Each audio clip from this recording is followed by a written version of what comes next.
తుమ్మిన చోట తువ్వాల పెట్టుకో, దగ్గిన చోట దస్తులు కట్టుకో అని కరోనా టైంలో వైరస్ వచ్చింది దానికి.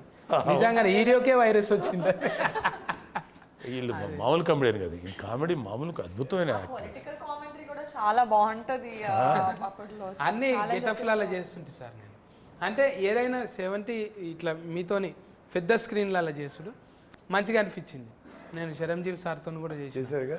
సార్ కూడా ఎంత మంచి నేచర్ అంటే ఇంటికాడ వండి పెట్టింది ఆడ తెచ్చిపెట్టుడు. మళ్ళా మేము అనుకుంటుంటే మీది కలనా నిజమా, మేము ఎక్కడ కొదమ సింహము, ఈ ఎక్కడ ఆఫత్ బాంధవుడు, ఇట్లా కూర్చొని తింటున్నామా అని అనిపిస్తుండే. అంటే అన్నతో స్క్రీన్ ఒకే షాట్ షేర్ చేస్తున్నారా? కానీ నాకు భయమే లేదు సార్. ఇక అసలే బాగా ఎంకరేజ్ చేస్తాడు అన్నయ్య. సత్తి నువ్వు కనపడు సత్తి, చాలా సినిమాలు చేసాం మేము, మా ఫేస్ కాదు మీరు కనపడండి అని అదే చెప్తాడు ఎప్పుడు.